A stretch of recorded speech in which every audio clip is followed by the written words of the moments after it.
जादुई पतंग और उड़ान का रहस्य। एक छोटे से गांव में पर्व के समय हर कोई पतंग उड़ाने का आनंद लेता था, लेकिन आरव को पतंग उड़ाने में कभी मज़ा नहीं आता था, क्योंकि उसकी पतंग हमेशा उलझ जाती या टूट जाती।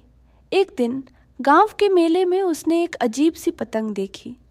वह पतंग सुनहरे रंग की थी और उस पर लिखा था, मुझे आसमान में उड़ाओ और मैं तुम्हें ऊंचाई का रहस्य सिखाऊंगी।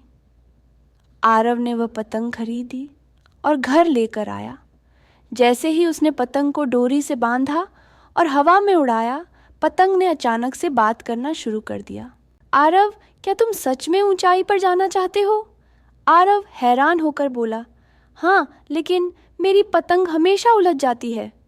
पतंग मुस्कुराई और बोली, ऊंचाई पर जाने के लिए धैर्य, संतुलन और समझ की ज़रूरत होती है। आओ, मैं तुम्हें सिखाती हूँ। आरव ने पतंग को हवा में फिर से उड़ाया। पतंग ने कहा, हिंदी, पहला सबक, अगर हवा तेज हो तो डोरी को थोड़ा ढीला छोड़ दो। जिद करने से पतंग उलझ जाएगी। आरव ने ऐसा ही किया और पतंग बिना किसी रुकावट के ऊपर जाने लगी। फिर पतंग ने कहा, दूसरा सबक, अगर हवा शांत हो तो डोरी को हल्का सा खींचो। धक्का देने के बजाय उसे सहारा दो। आरव ने डोरी को धीरे धीरे खींचा और पतंग और ऊपर चली गई। अब पतंग बोली, आखिरी सबक, ऊंचाई पर रहना आसान है, लेकिन अपनी जड़ें मत भूलो। हमेशा डोरी को मजबूती से पकड़ कर रखो। आरव ने ध्यान से सुना और पतंग को इतनी ऊंचाई तक पहुंचाया कि गांव के लोग देखकर दंग रह गए। उसकी पतंग गांव की सबसे ऊंची उड़ने वाली पतंग बन गई।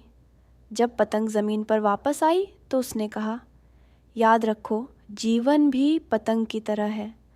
अगर संतुलन और समझ होगी तो तुम ऊंचाइयों को छू सकते हो। उस दिन के बाद आरव न सिर्फ पतंग उड़ाने में माहिर हो गया, बल्कि उसने अपने जीवन में भी धैर्य और संतुलन से काम लेना शुरू कर दिया।